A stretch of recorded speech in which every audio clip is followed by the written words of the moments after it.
Bonjour! Bonjour tout le monde! Bienvenue, merci d'être là. Ça me fait tellement plaisir de voir que les jeunes qui vont parler devant vous aujourd'hui vont avoir un public, qui vont être en direct devant des gens, chère Amna. C'est que vous soyez là, même s'il fait super beau à l'extérieur. Merci beaucoup d'être là et bienvenue à cette première édition du concours, de la finale régionale du concours de prise de parole publique qui a été mis sur pied et mené à bien par le comité organisateur de l'espace René Lévesque. On espère qu'avec les années, ce concours-là va devenir un indispensable, un incontournable pour nos jeunes de la région. C'est un concours, vous savez, dans ce genre de concours-là, ça prend des collaborateurs. Alors, on est très heureux et fiers de vous dire que la Caisse populaire du Centre-Sud gaspésien a collaboré avec nous. Merci CHAU-TVA et également TVC-GR. D'ailleurs, TVC-GR et Jean-Denis sont en train de filmer en direct sur Facebook. Alors, je salue aussi ceux qui vont participer virtuellement à ce concours qui nous regardent. Et si vous avez des gens dans votre entourage qui n'ont pas pu, pour toutes sortes de raisons, participer, venir voir le concours, sachez que ce sera sur la page Facebook de TVC-GR. Alors aujourd'hui, nous allons entendre les discours de 6 jeunes qui représentent 2 écoles polyvalentes de la baie des Chaleurs, donc Monseigneur Sévigny, ici à Chandler, et l'école Antoine Bernard de Carleton-sur-Mer. Donc des élèves de 4e et de 5e secondaire.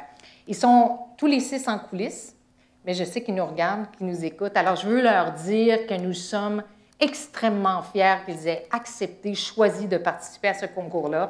Et oui, il y aura 2 lauréats, mais je pense que dans l'esprit de tout le monde, ce sont déjà des gagnants. Juste le fait de monter sur scène, ce sont des gagnants.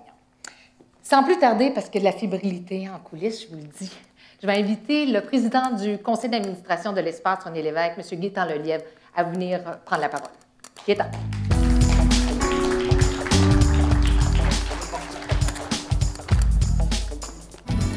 La marche était haute, mais on y est arrivé. Il y avait trop de filles de l'autre côté. Bonjour tout le monde. Ça me fait plaisir d'être ici aujourd'hui. Ça rappelle des souvenirs. Je pense qu'une des dernières fois que je suis venu ici, ça fait un petit bout, secondaire 5, un concours de prise de parole d'une certaine façon avec Mme Cécilia Hamilton, qui était professeure de français. On devait faire des exposés. Je suis peut-être revenu 2-3 fois après, mais c'est une des dernières fois. Ça fait un petit bout. 45 ans, le temps va vite, hein? On avait une quinzaine d'années. Écoutez, il y a eu une belle présentation qui a été faite par Pénélope. Je ne vais pas retarder l'événement, mais je prends quelques instants pour vous dire un gros merci aux étudiants qui ont participé, aux professeurs qui ont accepté de se joindre à l'événement, un moyen essentiel. Merci également à tous ceux qui ont participé de près ou de loin à la réussite de cet événement-là. Une salutation spéciale au préfet de la MRC, Samuel Parisé, qui a démontré un grand intérêt à l'égard du concours. Je salue également mon bon ami Gilles Darèche, maire de la ville de Chandler, qui est présent avec nous. Puis, je voudrais terminer en souhaitant la meilleure des chances, et bien sûr, à tous les jeunes qui ont, je dirais, sur une base volontaire, accepté de participer à cet événement-là. Vous savez, c'est extrêmement important. On parle d'une région qui a besoin de développer son volet social, son volet économique, mais le développement, ça ne vient pas seul. On le sait, ça ne vient pas facilement dans des régions comme la Gaspésie. Ça prend des leaders. Ça prend des leaders, ça prend des hommes et des femmes, mais aussi des jeunes engagés dans le développement de leur milieu. Puis ça, bien, ça commence très jeune.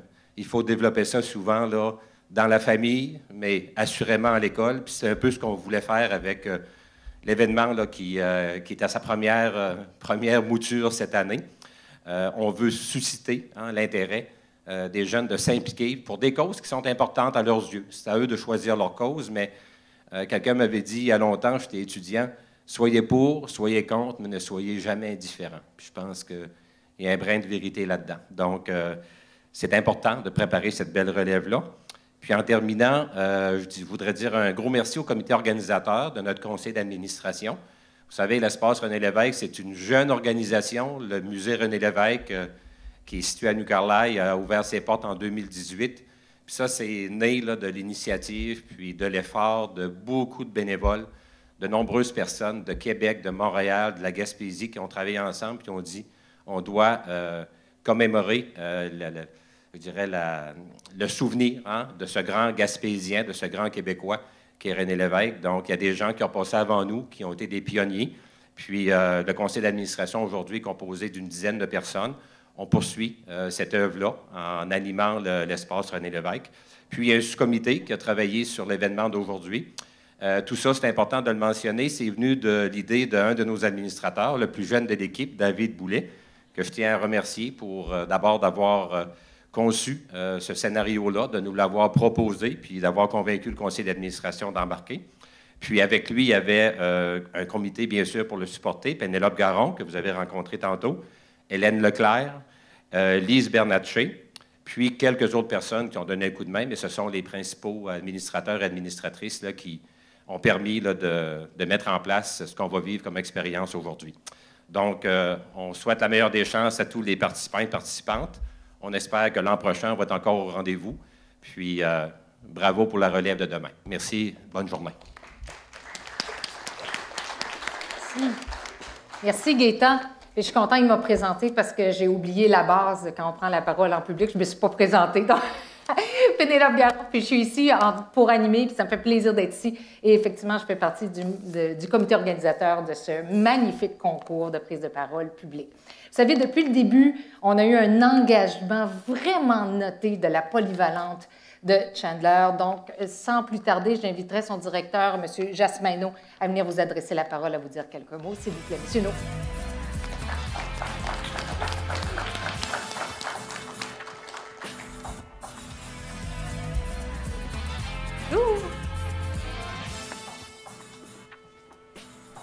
Bonjour tout le monde, je suis vraiment fier d'être ici, de pouvoir regarder là, comme un spectateur nos élèves, les élèves qui ont été choisis pour faire la finale. Écoutez, je suis fier aussi de ces jeunes-là, surtout pour leur courage. On en avait 32 qui se sont inscrits au début de l'aventure. Donc, votre courage est vraiment beau à voir, puis je suis encore une fois super fier de vous. Deuxièmement, je suis très fier de mon équipe école. Je suis fier de Meggy, Annie, Luc et ainsi Louise d'avoir coaché ces jeunes-là. Vous avez fait un travail vraiment exceptionnel. Merci de votre engagement. Et aussi, je ne veux pas oublier Tony qui a été le premier à nous amener cette idée-là, qui était au début que je croyais vraiment un atout. Donc, bravo. Merci beaucoup. On a un potentiel avec cet événement-là qui est assez intéressant. Écoutez, ce grand homme, René Lévesque, moi, la première fois que j'ai pris conscience de cette personne, c'est quand j'avais vu une émission qu'il animait, pas en live, parce que j'étais trop jeune à l'époque quand il le fait, mais il expliquait la géopolitique d'une façon exceptionnelle. Quel orateur qui était René Lévesque. Le potentiel de cette activité-là, je la vois comme secondaire en spectacle, où est-ce qu'il y a des finales locales, des finales régionales, puis il y a tout le temps une finale nationale qui est à quelque part au Québec. J'imagine, je me ferme les yeux, puis je vois une finale nationale en Gaspésie, à chaque année en Gaspésie, parce que la finale serait dans le coin le berceau où est né René Lévesque. Donc, merci beaucoup. Puis moi, j'ai vu notre finale régionale. Les jeunes se sont encore préparés avec les coachs, donc ça va être meilleur. Si vous allez voir, vous allez être impressionnés des élèves. Puis je dis bonne chance à tous. Merci. Merci. Je ne sais pas si les jeunes, vous êtes des jeunes de la polyvalente ici, hein? J'espère que vous êtes conscients de la chance que vous avez d'avoir une direction aussi dynamique puis ambitieuse que ça. Ça nous fait plaisir. Et j'aimerais tout de suite inviter celui qui a tenu ce concours-là à bout de bras. Il l'a vraiment porté sur ses épaules. C'était vraiment important pour lui que ça aboutisse. David Boulet, s'il vous plaît. Notre responsable du comité organisateur.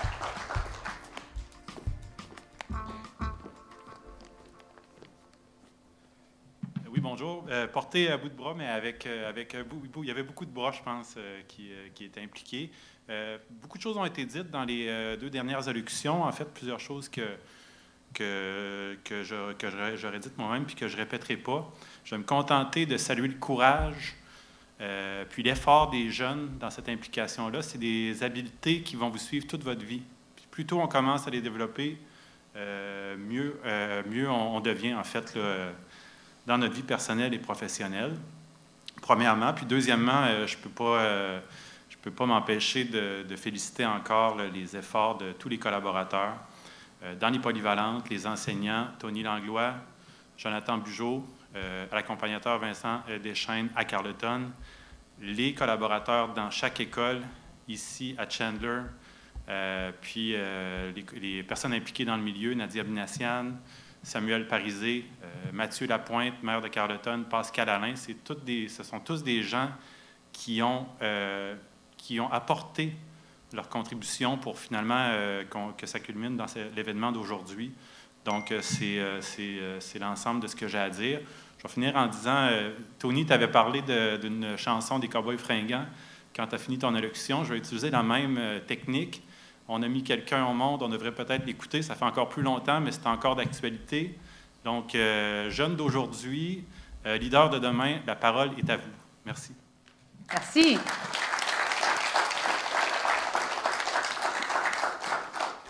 Donc, rapidement, je vous fais part du déroulement, comment ça va se passer, le concours. Il y aura 2 blocs de 3 interventions. On va faire une petite pause entre les deux, entre autres pour laisser le temps au jury d'absorber ce qu'ils ont entendu. Ensuite, il y aura les délibérations de la part du jury, puis la remise des prix aux 2 lauréats, donc un premier prix de 700 $ et un stage d'observation à CHU TVA, un deuxième prix de 300 $ et encore une fois, un autre stage d'observation à CHU TVA. Évidemment, les montants sont remis par la Caisse populaire du Centre-Sud gaspésien. À la suite, on va vous inviter à une période d'échange et il y aura des rafraîchissements qui seront servis. Sachez que les thèmes qui seront abordés par les jeunes ont tous été choisis par eux. Le thème n'a pas été imposé. Ils ont été coachés, ils ont été encadrés, mais ça vient vraiment d'eux, c'est des intérêts propres à eux. Aussi, ils ont 7 minutes maximum. D'ailleurs, il y a un écran ici, donc ils sont habitués, ils se sont pratiqués 7 minutes pour livrer leur discours. Je vous présente aussi les membres du jury. Encore une fois, ce sont tous des bénévoles qui sont ici aujourd'hui parce que je pense qu'ils croient à la jeunesse, ils croient à l'implication sociale, ils croient à la prise de parole. Alors, je vous les nomme en ordre alphabétique. M. Jonathan Bugeaud, enseignant à l'école polyvalente de Passepébiac. Jonathan, tu peux te lever. On peut l'applaudir. Ah ouais! Ne soyons pas chiches sur les applaudissements. Merci, Jonathan. Monsieur Gilles Gagné, journaliste, et là, le soleil, le spectre, vous l'entendez à la radio de Radio-Canada, au Graphici. Merci, Gilles, d'être là. Monsieur Yves Galipeau, administrateur de l'espace René Lévesque, là aussi était le directeur du Cégep de la Gaspésie et des Îles. Merci, Yves. Et la dernière, et non la moindre, Mme Nadia Minassian, entrepreneur, a été préfète. Vous la connaissez de la MRC Rocher-Percé. Merci beaucoup d'être là, Nadia, aujourd'hui. Je vous présente rapidement les critères. Donc, il y a plusieurs petits critères, mais les grandes catégories sur lesquelles les jurys vont se pencher pour attribuer des notes aux 6 étudiants. Donc, qualité de l'introduction, est-ce qu'ils sont capables de bien cerner le message? Est-ce qu'ils sont capables de rapidement aller chercher votre attention? Maîtrise du contenu, ça va de soi, et l'efficacité de la présentation également. Juste une petite parenthèse pour vous dire qu'on a un caméraman d'ici, local, le jeune Jérémy, qui est ici en avant, qui prend les images. On peut l'applaudir aussi. C'est le début, peut-être, d'une carrière dans les médias, sait-on jamais. Alors, sans plus tarder, allons-y. On va ouvrir le bal. Et notre premier, le plus courageux peut-être de la gang, le premier à prendre la parole aujourd'hui, il s'appelle Tristan Fro. Il est en 5e secondaire et il représente la polyvalente Monseigneur Sévigny, ici à Chandler. Le sujet de son discours est « Un gouvernement mondial à la rescousse de l'humanité ». Très hâte de l'entendre. Monsieur Tristan Fro, on l'applaudit.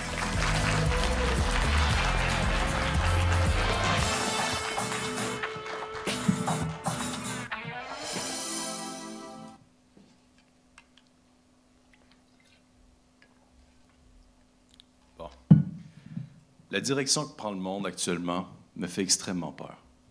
Avec les guerres qui font rage, l'inflation, les pandémies et même la démocratie qui semble fléchir au profit des idéologies radicales, on peut définitivement prédire un conflit d'envergure internationale ou même la fin du monde. Mais plusieurs solutions s'offrent à nous. On pourrait par exemple conquérir en masse ou on pourrait trouver une solution viable ici qui nous permettrait d'englober toute la Terre et qui nous permettrait de régler tous les problèmes ensemble. Je suis absolument pour le gouvernement mondial pour 2 raisons. Une paix durable et une globalisation profitable à tous. Donc, premièrement, quelles sont les raisons de faire une guerre? Allez-y, nommez-moi des raisons de faire une guerre. L'argent, c'est bon. Le gouvernement mondial permettrait d'éradiquer presque toutes les raisons de faire une guerre. Car il permettrait à tous les pays d'avoir leur mot à dire sur les décisions à prendre et il transformerait les ennemis en alliés. Donc, actuellement sur Terre, il y a plus de 17 000 bombes nucléaires. Et c'est assez pour la faire exploser. Il suffit d'un seul conflit pour que, boum, tout disparaisse. Ça ferait 3 millions d'années d'évolution qui n'auraient servi à absolument rien. Je pense à ce qui se passe en Ukraine, qui pourrait éclater en conflit d'envergure internationale. Mais bien sûr, on a une organisation mondiale comme l'ONU qui sont là pour nous protéger, n'est-ce pas? Et non. Désolé, j'avais soif.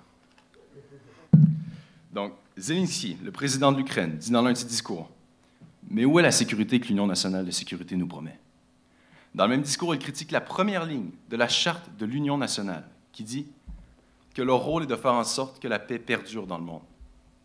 On lit la première ligne et c'est déjà peine perdue. Deuxièmement, le gouvernement mondial engendrerait une globalisation profitable à l'humanité. Ça ne paraît pas très clair, mais laissez-moi m'expliquer. Parlons de justice sociale et d'égalité.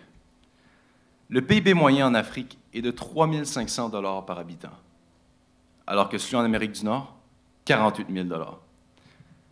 J'ai 2 citations. J'en ai une de Karl Marx. Je ne veux pas qu'elle soit interprétée de façon communiste, je veux qu'elle soit interprétée de façon actuelle. Karl Marx dit que l'histoire de toute société n'a été qu'une histoire de lutte des classes. J'en ai une autre, de Gandhi, qui dit « La démocratie devrait assurer aux plus faibles les mêmes opportunités qu'aux plus forts. » Donc, dans le cas du gouvernement mondial, ça voudrait dire représenter justement chaque nation du monde, chaque classe sociale et chaque individu, ce que l'ONU manque. Donc, on peut parler de n'importe quoi, l'Afrique semble toujours être désavantagée. Alors que c'est le continent avec le plus de ressources naturelles au monde. C'est quand même fou, ça. Donc, de façon plus concrète, la globalisation, c'est quoi? C'est donner une chance à l'Afrique de se faire vacciner. C'est leur donner une chance d'avoir une éducation. C'est leur donner une chance d'avoir accès à de l'eau potable ou à des soins de santé. C'est leur donner une chance de vivre. L'OTAN investit 2 % de ses revenus dans l'armement. Dans le cas du gouvernement mondial, les pays développés pourraient investir une partie de leurs revenus dans les pays en voie de développement afin d'obtenir un équilibre. Dans le cas d'un gouvernement mondial, la globalisation, c'est équilibrer le PIB par habitant à travers la planète entière. C'est globaliser des idéologies et des lois en respectant la diversité et les caractéristiques culturelles des nations du monde. C'est travailler tous sur le même objectif. Maintenant, je vous donne un exemple. Imaginez que vous avez un travail de science à faire. Chaque élève de la classe travaille sur son propre travail, mais pas à la même vitesse. C'est comme ça que fonctionne le monde actuel. Travailler chacun pour soi. Maintenant, imaginez que chaque élève de la classe travaillait tous sur le même seul et unique travail. Eh bien, ça terminait en rien de temps. Maintenant, imaginez que chaque pays se réunissait afin de se battre contre, par exemple, les changements climatiques. Eh bien, ces problèmes-là seraient réglés il y a bien longtemps. Maintenant, je me vois... On vit actuellement dans une pandémie. Ça nous a pris 3 ans avant d'en venir à bout. Il y en aura d'autres, des pandémies, puis d'autres problèmes. Maintenant, je me vois déjà me faire traiter d'utopiste, en ne pensant pas à la façon dont on pourrait mélanger toutes les cultures dans le monde. Et à cela, je pourrais répondre que le gouvernement mondial pourrait fonctionner un peu comme l'Union européenne, qui prend des décisions pour les pays, pour l'Union, mais qui ont la même monnaie d'échange, mais ça n'a pas pour autant altéré la culture, la langue et la religion ou l'histoire des différentes nations. J'en vois d'autres aussi me dire « Ouais, mais s'il y a un pays qui ne veut pas rejoindre le gouvernement mondial, eh bien, ça fonctionnerait comme l'Union européenne, avec le Brexit du Royaume-Uni. Le pays a quitté, mais l'Union fonctionne toujours aussi bien. Les pays qui choisiraient de ne pas rejoindre le gouvernement mondial ne feraient que de se priver de solutions qui permettraient d'améliorer la qualité de vie de chaque citoyen. Donc, pour terminer, je suis convaincu que le gouvernement mondial n'apporterait que du positif à la société. En investissant moins dans l'armement, il pourrait investir davantage dans le peuple. Il nous permettrait de régler des conflits et de régler les problèmes auxquels sont confrontées toutes les nations du monde, tout en assurant une justice sociale et une meilleure répartition des richesses et un respect de la diversité culturelle. Le gouvernement mondial, c'est construire un futur propre et prospère, tous ensemble. Donc, merci de m'avoir écouté.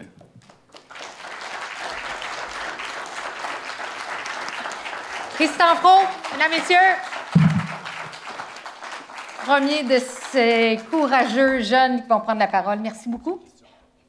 Est-ce qu'il y avait des questions de la part du jury?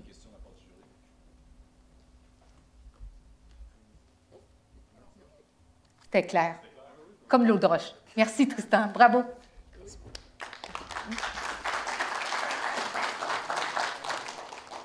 La deuxième à prendre la parole aujourd'hui, elle s'appelle Amy Huard-Albert. Elle est en 4e secondaire et elle représente encore une fois la polyvalente Monseigneur Sévigny ici à Chandler. Le sujet de son discours est « Le tatouage est-il en voie de disparition ?» On l'applaudit, on l'accueille très fort. Amy Huard-Albert.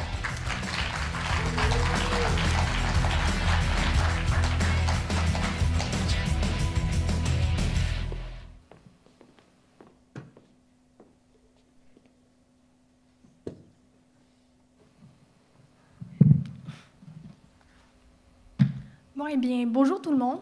Je m'appelle Amy et avant de commencer, j'aimerais vous poser une question. Par applaudissement dans la salle, qui est tatoué ou envisagerait un jour de se faire un tatouage? Bon, eh bien, j'ai une mauvaise nouvelle pour vous, car au mois de janvier dernier, une nouvelle loi qui avait d'abord été approuvée par l'Union européenne a été adoptée en France. Et c'est l'interdiction de certaines encres de tatouage. Cette année, le gouvernement français a donc banni le rouge, le orange et le jaune. L'année prochaine, ce sera le tour du bleu et du vert, ce qui représente quand même 60% des gammes de couleurs. Vous vous demandez sûrement pourquoi? Eh bien, le gouvernement s'inquiétait, car ils ont découvert que certains pigments d'encre pouvaient migrer dans la peau et que certaines composantes pouvaient être toxiques et cancérigènes. Mais dans les faits, elles sont en si petite quantité que cela ne pourrait causer aucun problème sur la santé des tatoués. Le syndicat des tatoueurs français avance d'ailleurs qu'il y aurait autant de produits toxiques dans ces pigments que dans les bananes ou même dans l'air que l'on respire. Et on est d'accord, il n'est pas question pour le gouvernement français d'interdire à ses citoyens de respirer ou même de manger des bananes, ou même d'interdire le tabac, qui compte des milliers de produits toxiques et cancérigènes. Pourtant, ils ont quand même décidé d'adopter cette loi par principe de précaution. Je suis consciente que certaines personnes peuvent avoir des allergies causées par certains pigments d'encre. Et oui, c'est tout à fait vrai. Mais ce n'est aucunement irréversible. Il suffirait d'une petite crème prescrite par un médecin ou par un pharmacien. Mais les allergies existent aussi dans d'autres domaines, comme l'alimentation. Et ce n'est pas pour autant qu'on interdit la production et la vente de certains aliments, comme les noix ou les crustacés. Les personnes concernées doivent donc simplement éviter d'en consommer. Alors dites-moi, pourquoi les artistes du tatouage devraient-ils perdre leur emploi, mais pas les producteurs de tabac, de bananes ou d'arachides? C'est aberrant. Et en réalité, c'est tout à fait incohérent. Et même si la dépendance au tatouage existe, pensez-vous vraiment qu'elle est aussi destructrice que celle à la nicotine, autant pour les usagers que ceux qui respirent leur fumée secondaire? Laquelle de ces deux réalités, selon vous, coûte plus cher aux contribuables qui, eux, payent par leurs taxes et par leurs impôts notre système de santé au Québec? Combien de personnes sont mortes à la suite du tabagisme ou de la fumée secondaire dans notre province lors de la dernière décennie? Des dizaines de milliers. Combien de personnes à la suite d'un tatouage? Aucune. Étant donné qu'il y a eu beaucoup de réactions en France à la suite de l'adoption de cette loi complètement incohérente, telle qu'une pétition signée par des millions de personnes à travers le monde, y compris moi, évidemment, une nouvelle marque d'encre conforme aux nouvelles règles a été créée. Mais le problème n'est pas tout à fait réglé. En effet, la gamme de couleurs reste incomplète, car certains pigments qui ont été interdits étaient incontournables à la création de certaines couleurs. Sans oublier que les anciennes marques avaient une vingtaine d'années d'expérience. Alors, les tatoueurs pouvaient savoir exactement le résultat que leurs clients voulaient comparé à aujourd'hui. La situation reste donc très problématique. Avant cette loi, c'était déjà plus coûteux de se faire tatouer en couleur, en comparaison d'un tatouage monochrome en noir. Alors, imaginez maintenant avec une pénurie d'encre. Évidemment, les prix ont augmenté. Ils ont presque triplé, ce qui est vraiment dommage pour les adeptes du tatouage, comme pour les petits commerçants. Certains commerces se spécifiaient parfois dans un domaine comme l'aquarelle ou le cartoon, qui sont principalement très colorés. Mais avec les réactions de cette loi, ces commerces doivent donc cesser pour manque de matériel. Dans le concret, ça oblige certains tatoueurs à commander à l'étranger pour avoir toutes les couleurs et sans payer plus cher pour les marques légales. Non seulement cette loi est absurde, mais elle est inapplicable. Pensez-vous sérieusement que des inspecteurs iront systématiquement vérifier chacune des fioles des artisans du tatou? Ce que le gouvernement a fait, c'est d'encourager le marché noir, au détriment de vrais professionnels qui continuent de payer par leurs impôts et voient leurs marques de profit rétrécir. Il y a les enjeux politiques et économiques, mais il faut également parler de l'aspect culturel.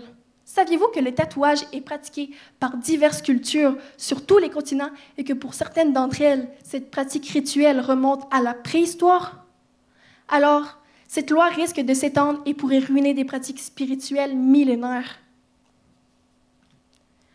Pensez également à ces gens qui se tatouent pour augmenter leur estime de soi après un accident, pour cacher leurs cicatrices ou simplement pour se rappeler pour toujours d'un événement ou d'une personne chère. Il y a donc un enjeu de santé mentale qui est rattaché.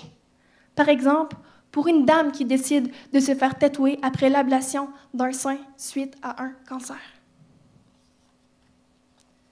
Bref, cette loi est inhumaine et sans fondement. Et je trouve qu'à la place de limiter la créativité des gens en interdisant certains pigments, on aurait dû simplement obliger tous les tatoueurs à faire signer une décharge à leurs clients pour qu'ils soient conscients des conséquences aussi peu probables soient-elles. Pour revenir avec ma comparaison sur la cigarette, il faut être majeur pour s'en procurer. Et sur le paquet, on peut voir les conséquences possibles. Pour vous le rappeler, il faut être majeur pour se faire tatouer. Et à 18 ans, ne sommes-nous pas libres de nos choix? Vous me direz que cette loi ne touche que la France et que certains pays de l'Union européenne. Mais si j'ai bien appris quelque chose avec ces 2 dernières années de pandémie, c'est que nos dirigeants semblent être fortement influencés par les décisions prises là-bas. Imaginez que cette pratique, vieille comme le monde, prenne fin. J'espère de tout cœur et en toute conscience que le tatou ne deviendra pas un art en voie d'extinction.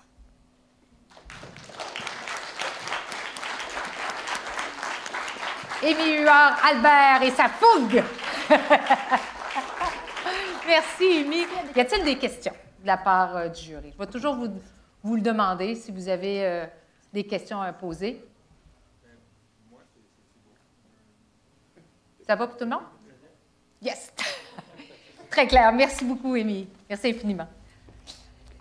Alors, le troisième qui va prendre la parole aujourd'hui est le dernier avant la première petite pause. Il s'agit de Charles Bernard, 4e secondaire de l'école Antoine Bernard à Carleton-sur-Mer. Le sujet de son discours, le féminisme, pourquoi est-ce un sujet d'actualité? Je vous invite à l'accueillir, Charles Bernard.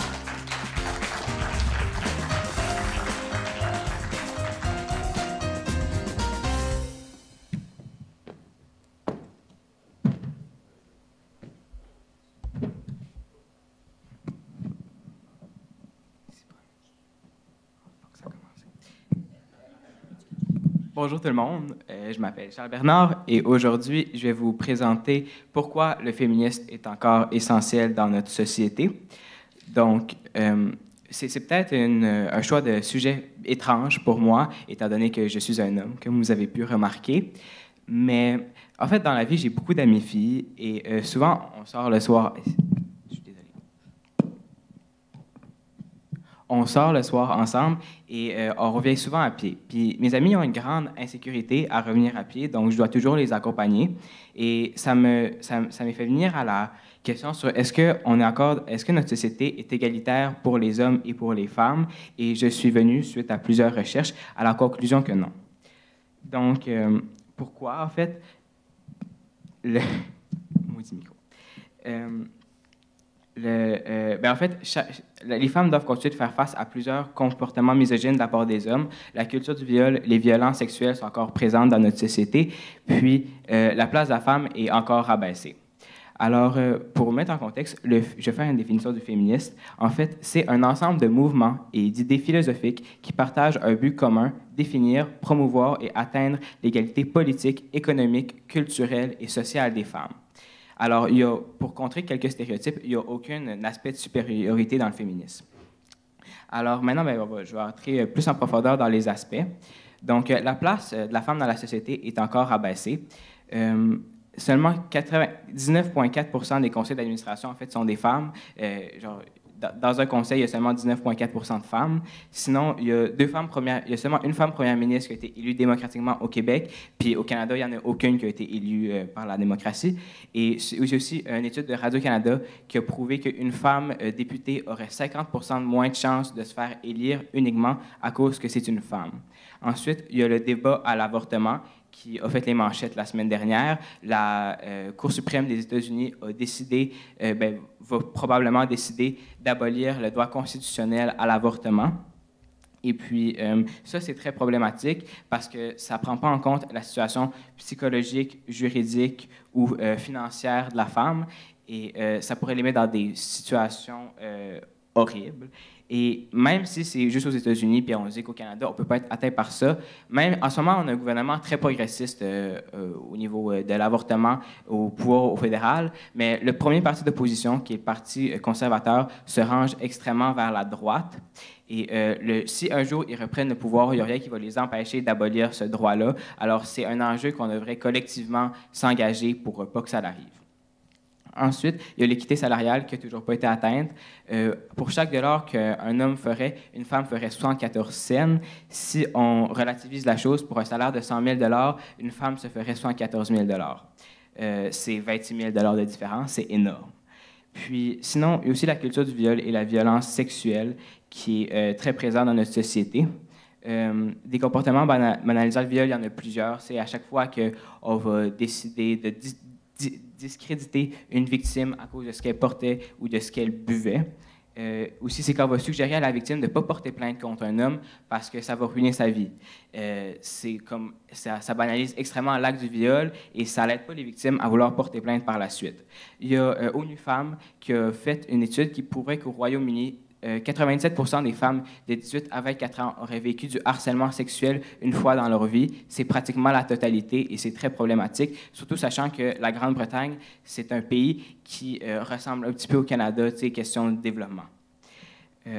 Sinon, il y a aussi des féminicides. Il y en a eu un cette semaine même, à 15 minutes de chez moi. Fait que ça prouve qu'encore aujourd'hui, en Gaspésie, encore aujourd'hui au Québec, encore aujourd'hui au Canada, une femme ne peut pas être en sécurité uniquement à cause qu'elle est une femme. Puis, ensuite, il y a les agressions sexuelles. Au Québec, selon le ROCALAS, une femme sur 3 se serait déjà fait violer dans sa vie depuis leurs 16 ans. Puis, en 2014, seulement 1814 des 20 735 agressions sexuelles reportées à la police seraient terminées par une condamnation. C'est 8,7 %, c'est très petit. Et sinon, dans la même étude, il y aurait 633 000 victimes d'agressions sexuelles qui se seraient proclamées, mais la grande majorité d'entre elles auraient décidé de ne pas porter plainte à cause que le système juridique ne les prend pas assez au sérieux pour qu'elles décident de porter plainte, et ça va souvent jouer à leur défaveur au final parce que non seulement leur agresseur ne sera pas condamné, mais aussi elles vont devoir faire face à un grand manque d'insensibilité psychologique et psychologique. C'était tout. Alors, en conclusion, pourquoi le féminisme est encore essentiel dans notre société occidentale en 2021? Parce qu'il lutte contre les inégalités, la misogynie et la violence sexuelle que les femmes font et sont confrontées encore aujourd'hui. Alors vous, est-ce que vous êtes féministe? C'était tout. Bravo! Charles Bernard de Carleton-sur-Mer. Est-ce qu'on a des questions? Tout va bien? J'aurais besoin de voir les mains du jury, s'il vous plaît. Ah, une question de Nadia? Pas une question, c'est un commentaire. Je ne vais pas te questionner là, live comme ça, mais représentant le 25 féminin du jury, je trouvais ça important de mentionner que je trouve ça très intéressant, ton thème. Surtout, c'est intéressant pour nous, les femmes, d'entendre ta vision à travers les yeux d'un homme. Alors, bravo sur ton thème. Oui, bravo. Bravo, Charles. Donc, on va prendre une petite pause, 5-10 minutes, pour laisser les jurés un peu digérer, qu'est-ce qu'ils ont entendu, prendre quelques notes. On vous invite à rester tout proche. On va recommencer ça dans à peu près 5-10 minutes. Ça ne sera pas long. À tout de suite.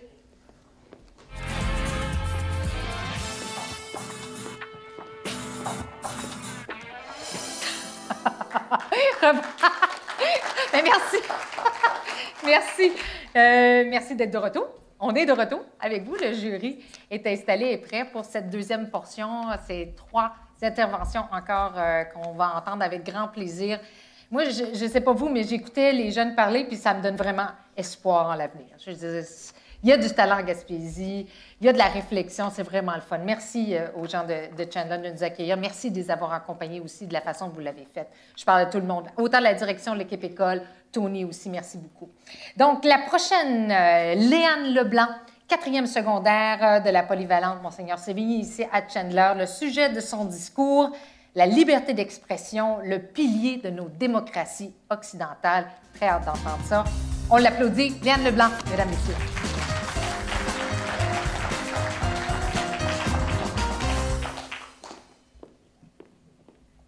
Bonjour.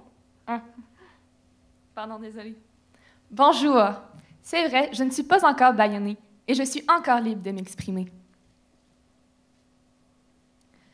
Il y a quelques semaines, Elon Musk, l'un des hommes les plus riches de notre monde contemporain, a fait l'acquisition de Twitter pour la somme d'un peu plus de 44 milliards de dollars. Elon Musk cite « La liberté d'expression est le socle d'une démocratie qui fonctionne. Et Twitter est la place numérique où les sujets vitaux pour le futur de l'humanité sont débattus. » Cette situation suscite des questionnements importants et nous fait comprendre à quel point la liberté d'expression occupe une place prépondérante dans notre société actuelle. C'est pourquoi j'ai décidé d'aborder ce sujet.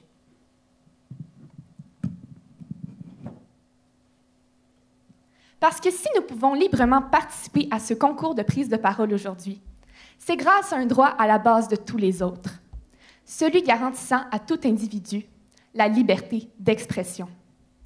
Parce que c'est un sujet actuel et universel, je prends position en faveur de la préservation de ce droit fondamental qui représente un pilier démocratique pour une société et qui permet, dans les faits, son avancée. L'article 2 de la Charte canadienne des droits et libertés, mais aussi l'article 19 de la Déclaration universelle des droits de l'homme de l'ONU de 1948, garantissent à tout individu le droit à la liberté d'expression. Ce droit qui permet, entre autres, de fournir des informations, partager un point de vue ou critiquer une situation, une théorie, par exemple, qu'on pourrait juger contraire à notre vision. Cependant, toute liberté n'est pas sans limite. En effet, les incitations à la discrimination, à la haine, à la violence ou à la ségrégation à l'égard d'autrui, en public, intentionnellement et pour une raison précise, ne sont pas protégées par la liberté d'expression. Ces comportements sont condamnables et ceux qui dépassent ces limites risquent des sanctions criminelles. D'autre part, être libre de s'exprimer ne signifie pas que vos idées et vos opinions ne peuvent pas être critiquées, mais que la Charte vous protège contre les abus du gouvernement et d'autrui. Autrement dit, elle interdit au gouvernement de vous punir ou de vous persécuter à cause de vos idées ou de vos opinions. Parce qu'au contraire, la liberté d'expression est un droit qui peut laisser libre cours à la critique ou à la controverse. Et c'est notamment par leur entremise que la société est en mesure de mieux évoluer. Parce que c'est en échangeant librement des informations et des opinions, en critiquant et en se questionnant, que les individus parviennent à mieux comprendre le monde dans lequel ils vivent et ainsi contribuer à l'améliorer. Si aucune problématique n'est mise sur la place publique, comment parvenir à y remédier? Interdire les individus de s'exprimer librement, c'est faire un pas vers une société rétrograde et conformiste, où les idées ne peuvent pas être partagées ni débattues.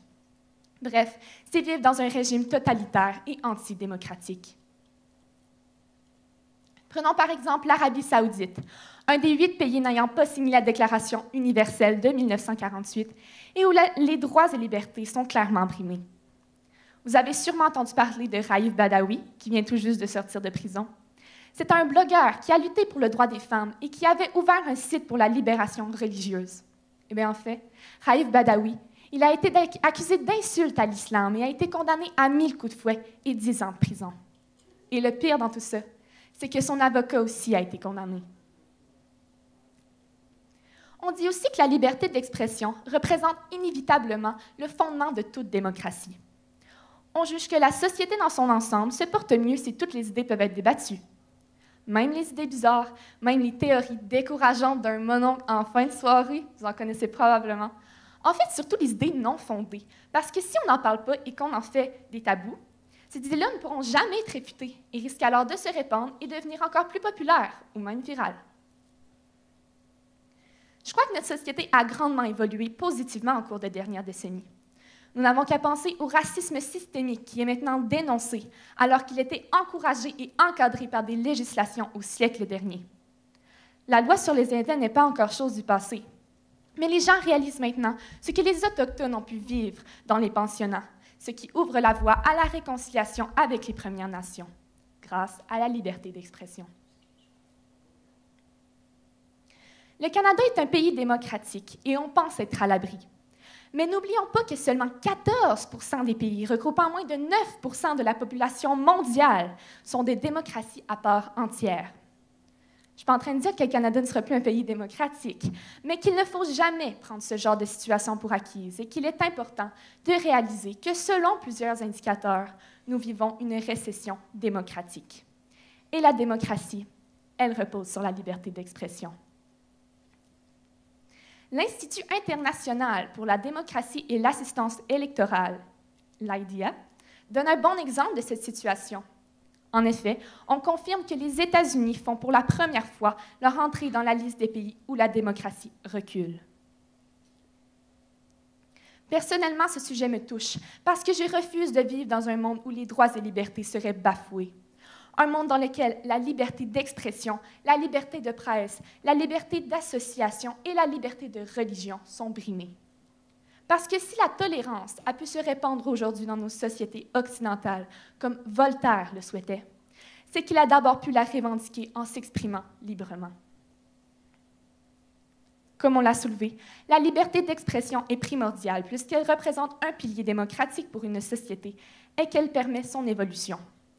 Elle est inexistante dans certains pays et est devenue précaire, même en Amérique du Nord. On n'est pas à l'abri. Face à cette situation, je vous invite à suivre l'actualité et réaliser à quel point ce sujet est omniprésent. Maintenant qu'on a pu enlever notre masque, j'espère que dans l'avenir, nous ne serons pas bâillonnés. Merci pour votre attention. Léane Leblanc, mesdames, messieurs! Bravo, Léane. Commentaires, questions, jury? Oh, Jonathan. Belle audace d'arriver bâillonné et le lien avec le masque pour aujourd'hui. Bravo, le lien avec l'actualité. Ça fait du bien. Bravo, merci. Merci, Léane. Je ne sais pas si les parents de Léane sont ici, mais ça doit discuter fort à la maison, autour de la table. Maintenant, je vous ai présenté Jérémy, qui fait la caméra ici, mais je veux vous dire qu'il y a aussi Eskiel qui est en arrière, qui fait la régie et qui est chapeauté par Jacques Lévesque. Donc, je pense qu'on peut les remercier aussi. Je ne voulais pas sortir. Alors, 5e étudiant aujourd'hui s'appelle Evan Lebreu, toujours de la polyvalente Monseigneur Sévigné. Il est en 4e secondaire. Le sujet de son discours est très intéressant également. Dans l'ombre de la pandémie, la santé mentale de notre jeunesse québécoise, on l'accueille chaleureusement, Evan Lebreu.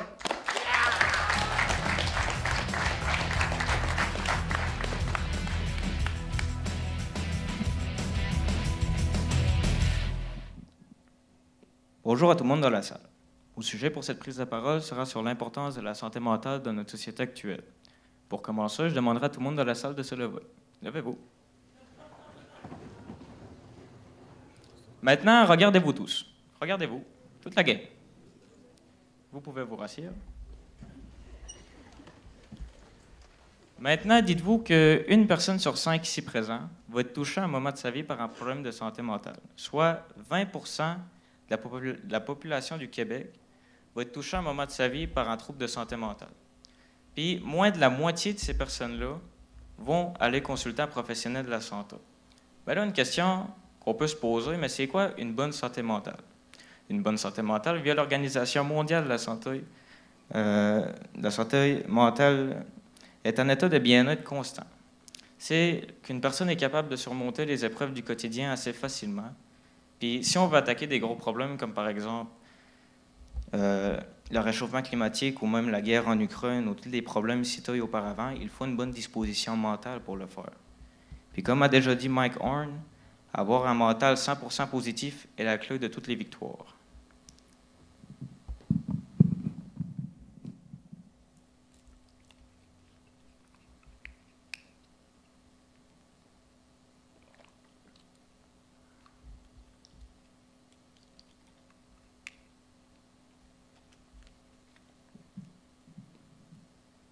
Quels sont ces troubles? Pour commencer, les troubles mentaux les plus fréquents sont comme par exemple le TDAH, les phobies, les troubles de stress post-traumatique, les troubles de personnalité limite, les phobies, sinon l'anxiété générale, l'anxiété sociale, la schizophrénie, puis même la dépression. Peut-être bien que vous trouvez la liste longue, mais dites-vous que je pourrais encore vous en nommer pendant des heures et des heures. Mais là, vous allez me demander pourquoi peu de personnes consultent des spécialistes comme j'ai dit auparavant. Pour commencer, c'est souvent l'orgueil, qu'on retrouve plus fréquemment chez les hommes. Parce que selon les dires de la société, un homme, ça doit rester fort, ça doit se montrer fort. Un homme, ça doit pas pleurer. Ben. Mais il y a tout de même pas tout le monde ici présent qui pense comme ça, mais dites-vous que c'est encore fréquent, des personnes qui pensent comme ça dans la société. Puis moi, je fais partie personnellement des personnes qui ont beaucoup d'orgueil quand c'est le temps d'aller consulter. Puis la deuxième raison, c'est dû au manque de personnel soignant dans les branches psychologiques au niveau public. Parce qu'au Québec, on est l'une des provinces qui a le plus haut taux de psychologues, mais ils se dirigent tous dans le secteur privé parce que dans le secteur public, il y a des moins bonnes conditions de travail. Comme par exemple le salaire, puis aussi, il n'y a même pas de syndicats dans le secteur public. Fait que faudrait réussir à encourager les nouveaux diplômés d'université de se lancer dans le secteur public, comme par exemple leur offrir un meilleur salaire ou des meilleures conditions de travail. Puis, il faudrait rendre le secteur public aussi attrayant que le secteur privé. Parce que une solution que je pourrais donner pour ça, ça serait d'investir un peu plus dans les branches psychologiques. Si on investirait une somme... Excusez, je ne voulais pas dire ça. Bon. Si on investirait de l'argent dans les branches psychologiques, ça aiderait beaucoup pour offrir des meilleures conditions. Puis, on épargnerait environ 228 millions de dollars en hospitalisation, en frais chez le médecin de famille, puis en médication. Puis tout cet argent-là qu'on sauverait, on pourrait le réinvestir pour la santé des Québécois. Puis, pourquoi j'ai décidé de parler de ce sujet-là? C'est parce que moi, je suis touché par un petit trouble qui s'appelle l'anxiété. C'est correct, c'est pas mauvais. Puis il y a beaucoup de personnes dans mon entourage aussi qui souffrent de troubles, puis on apprend tous à vivre avec quotidiennement. C'est pas toujours facile dans notre société actuelle qui ne voit pas toujours ça d'un bon œil. Tu sais, des fois, tu entends santé mentale, tu penses pas forcément à du positif, toujours du négatif. C'est ça qui est amené de la société. Puis j'aimerais changer ça aujourd'hui en vous expliquant tout ça. Puis, personnellement, si demain, je voudrais aller voir un psychologue, je ne saurais même pas où aller ou à qui demander. On n'a pas assez d'informations à ce niveau-là dans les écoles. Ça, je trouve ça quand même assez de valeur. Puis, oui, il y en a des psychologues ou des personnels soignants dans ces branches-là à l'école, mais ils sont surchargés, donc ils sont vraiment difficiles d'accès. Puis, une dernière chose que je pourrais vous dire, ça serait de prendre un petit 5 minutes, puis d'aller parler avec ces personnes-là qui souffrent de problèmes mentaux. Puis, juste des écouter. Vraiment des écouter, puis de leur faire vider le cœur. Je vous le promets, ça sauve des vies sérieusement. Depuis que je suis jeune, j'ai appris à grandir avec des personnes qui souffrent de troubles mentaux, puis ça m'a vraiment aidé. Puis aujourd'hui, je peux les aider, puis les écouter, puis les conseiller via mon expérience. Sur ce, merci de m'avoir écouté. Evan Lebourg! Bravo! Est-ce qu'on a des commentaires? Questions de la part du jury? Ça va? Là, tu peux y aller. Evan Lebourg, mesdames, messieurs, bravo! Ça prend du courage, prendre la parole, ça en prend encore plus de courage pour se livrer sur soi-même. Donc, bravo. Bravo à Evan. On va terminer, c'est déjà terminé, moi j'en aurais pris pas mal plus, avec Emma Puget, 4e secondaire, toujours de la polyvalente ici à Chandler, Monseigneur Sévigny. Le sujet de son discours, la compassion n'a pas de frontières. On l'applaudit très, très fort, Emma Puget.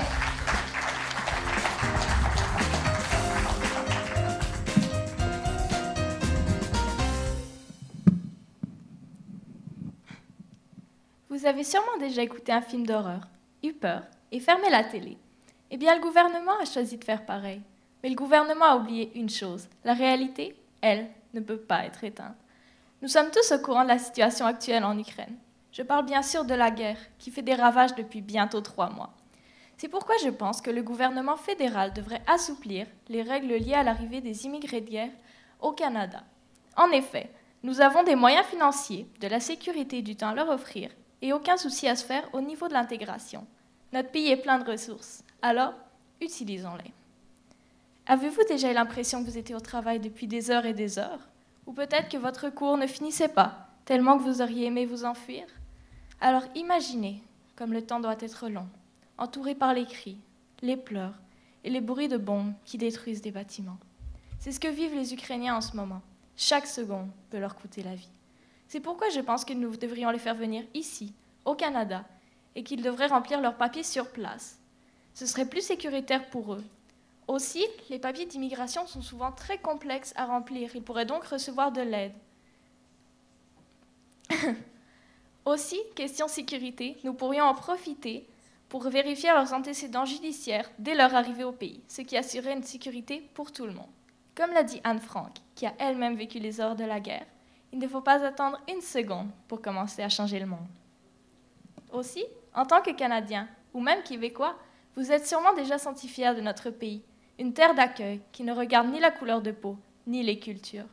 C'est notre fierté au Canada, que ça a été pendant le temps des loyalistes, la guerre du Vietnam, ou même le temps des pogroms antisémites, le Canada a ouvert ses portes. Nous avons pourtant tardé à le faire cette fois-ci.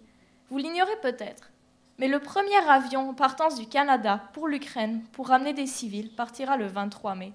Vous rendez-vous compte? 3 mois de guerre, et c'est maintenant que nous agissons. Le budget de la Croix-Rouge a été triplé cette année, de 10 millions à 30 millions de dollars. Nous avons du budget. Preuve de plus, nous le faisons, alors pourquoi avons-nous attendu? À mon avis, les transports lors de cas de guerre devraient être la priorité du gouvernement fédéral. Aussi, certains vous diront peut-être que nous n'avons pas les capacités d'accueillir les Ukrainiens au pays, car nos systèmes sont déjà pleins. Mais si nous faisons venir les Ukrainiens ici, ils pourront combler le manque de main-d'œuvre dans les compagnies et les entreprises. L'Ukraine est en effet le 4e pays d'Europe à décerner le plus de diplômes, et le système éducatif est reconnu à travers le monde. C'est aussi 99,4% de la population ukrainienne qui est alphabétisée. Ils auraient donc leur place sur le marché du travail. Aussi, si nous accueillons les Ukrainiens dans nos régions, ils pourront utiliser des services qui menacent de fermer par manque d'usagers, des écoles par exemple. Donc arrêtez de chercher les problèmes, parce que moi, je ne vois que des solutions. Et niveau intégration, me direz-vous? Eh bien, il n'y a pas à s'en faire à ce sujet. L'Ukraine et le Canada sont 2 pays démocratiques. Leur système éducatif est obligatoire et gratuit jusqu'à un certain âge, comme au Canada. Pareil pour le système de santé. Les accouchements, la médication et les hospitalisations sont gratuites aux deux endroits. Niveau langue, en 2013, l'anglais était la langue secondaire la plus apprise dans les écoles en Ukraine. Sachant que cette donnée date d'il y a bientôt 8 ans et que l'anglais est une langue internationale, nous pouvons facilement assumer qu'il y a bien plus d'Ukrainiens qui le parlent aujourd'hui. En 2013, c'était 3 millions qui l'apprenaient. Nous pouvons facilement estimer que ce sera donc 5 millions en ce moment. Et petite information supplémentaire, c'est 3,8% de la population canadienne qui est ukrainienne. C'est un assez grand chiffre. En effet, il y a seulement 2 autres pays qui comptent une plus grande communauté, l'Ukraine et la Russie. Je crois que nous pourrons tous convenir pour dire que ce sont 2 pays qui ne sont pas un lieu d'accueil pour qui que ce soit en ce moment. Je vous ai dit beaucoup de choses, beaucoup de chiffres, beaucoup de statistiques. Et je vais vous demander de les oublier pendant un instant. Parce que c'est important, mais c'est pas ça le plus important. On est des êtres humains, et c'est ça la valeur primordiale qui devrait nous motiver à aider les Ukrainiens. Prenez une seconde et imaginez, dites-vous si c'était moi, c'était mon père, ma sœur, mon enfant là-bas. N'auriez-vous pas envie de réagir? Comme je l'ai dit, le Canada a des ressources techniques et financières, du temps à offrir et aucun problème d'intégration à l'horizon. Nous avons tout pour nous. Nous avons la possibilité d'accueillir les Ukrainiens ici. Nous ne devons pas attendre. Comme l'a déclaré Albert Einstein, le monde ne sera pas anéanti par ceux qui font le mal, mais plutôt par ceux qui le regardent sans rien faire.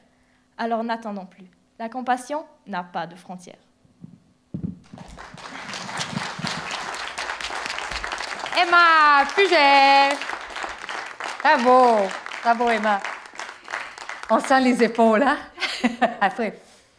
Est-ce qu'on a des commentaires ou des questions de la part du jury? Tout était parfait. Merci beaucoup, Emma. Merci infiniment. Alors voilà, ça marque la fin de nos 6 présentations. Je vais laisser le jury délibérer 15-20 minutes ou le temps que ça prendra, finalement. Donc, on vous laisse prendre une petite pause et on se retrouve ici pour l'annonce de nos 2 lauréats. Vous aurez la chance de revoir nos 6 étudiants qui ont pris la parole aujourd'hui. À tout de suite, tout le monde.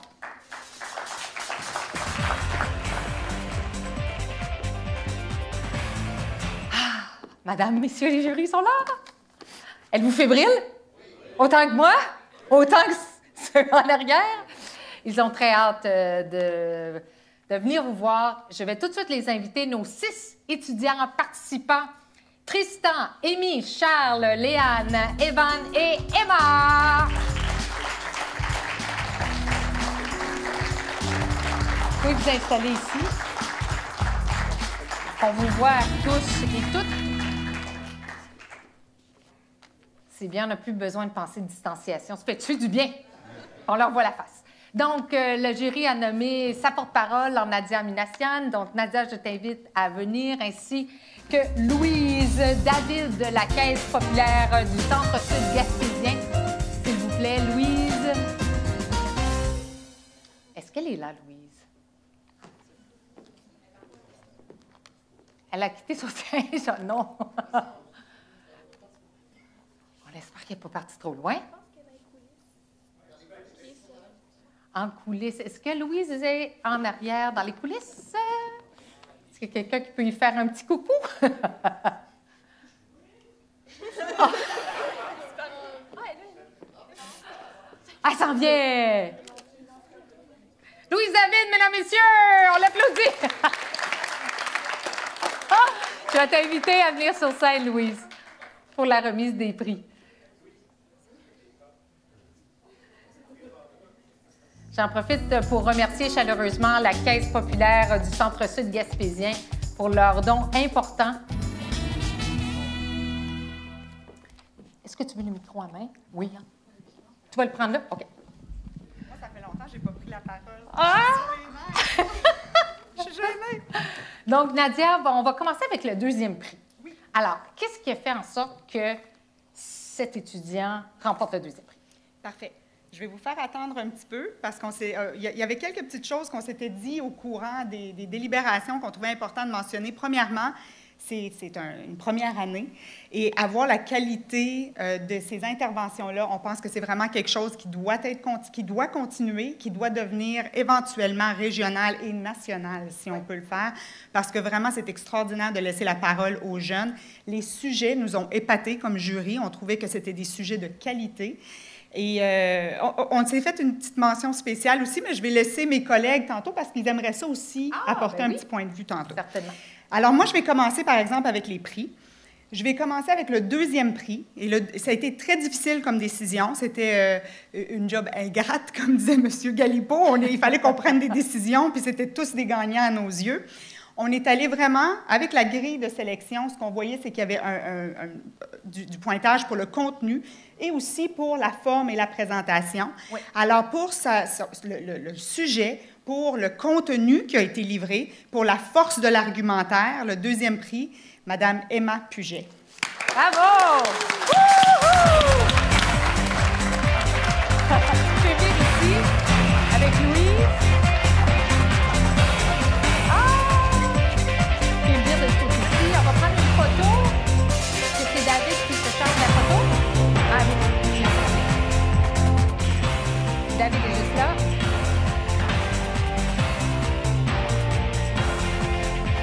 Bravo, bravo Emma. Donc Emma, tu mérites un prix. Oh oui, applaudissements, ben oui. Emma se mérite donc un prix de 300 $, mais aussi, je pense que c'est une expérience vraiment intéressante, un stage d'observation à CHAU TVA. Donc, elle va pouvoir passer une journée avec un journaliste ou une journaliste sur le terrain, voir de A à Z comment est-ce qu'on réalise ça, un reportage télé. Donc, c'est bien de pouvoir profiter du fait qu'on a une station de télé de ce côté-ci de la Gaspésie et Emma va pouvoir en profiter. Premier prix maintenant. Alors, bravo Emma. Le premier prix, alors, encore une fois, en se fiant à la grille de sélection, il y avait le contenu, mais il y avait aussi la façon que le message a été livré. Alors, on a trouvé qu'une personne s'est vraiment démarquée dans la manière que le message a été livré, la clarté du message, et c'est Mme Léane Leblanc. Ouais, bravo! Bravo!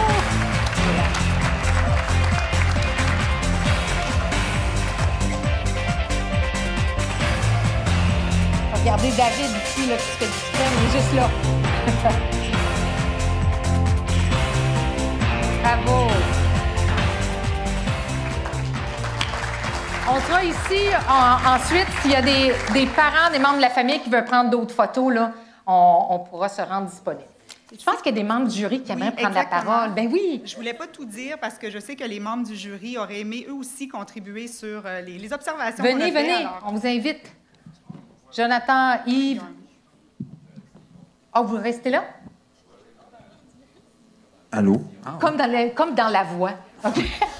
Non, mais on va vous regarder dans les yeux, mais je vais commencer.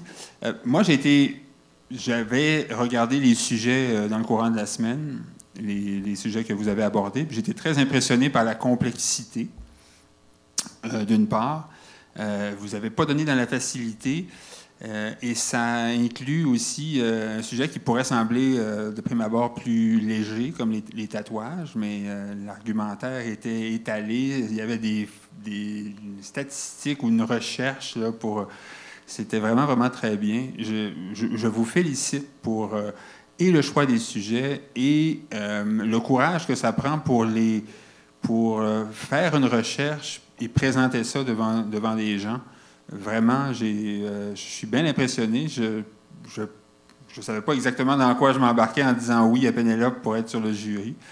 Mais je suis très content d'être ici, puis j'espère que vous allez continuer à vous affirmer dans ce genre pas juste de concours, mais de vous affirmer en matière de parole, de prise de parole publique.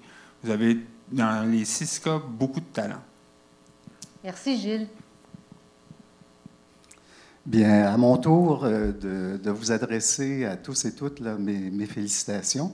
J'ai été franchement impressionné là, par la qualité de ce que vous nous avez livré aujourd'hui. Développer des aptitudes comme celles que manifestement vous avez, c'est quelque chose qui va vous servir toute votre vie. Vous le savez sans doute, l'outil qu'est la langue est non seulement un outil de communication, mais c'est un outil d'expression de votre personnalité. Il y a des recherches qui ont démontré récemment que la langue, la qualité de la langue, la maîtrise qu'on peut avoir de la langue, ce n'est pas seulement un outil là, qui nous permet d'exprimer une pensée qui serait latente dans notre esprit. La langue, c'est le matériau qui permet de forger les raisonnements et les idées. Donc, c'est quelque chose que vous maîtrisez bien et je vous encourage à en faire bon usage et à continuer de développer cette aptitude. Félicitations. Merci, Yves.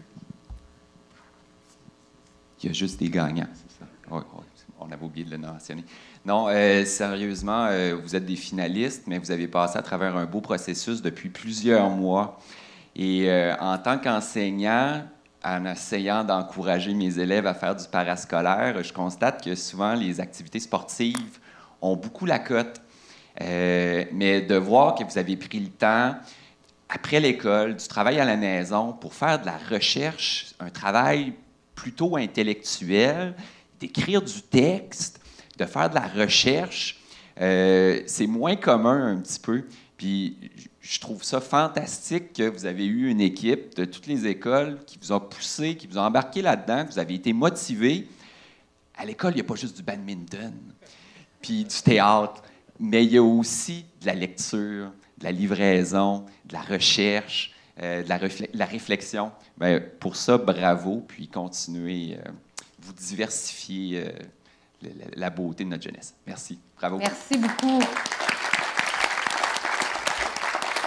Merci aux membres du jury. Le concours n'aurait pas été possible sans vous. Merci Nadia, Gilles, Yves et Jonathan. Merci infiniment. Merci à vous tous d'être ici. Merci encore à l'équipe école, à Tony Langlois, à la direction de l'école de cette polyvalente Monseigneur Sévigné à Chandler. Grâce à vous, on a pu concrétiser ce concours-là. On se dit à l'année prochaine. Merci infiniment tout le monde. Merci. Et bravo aux étudiants encore.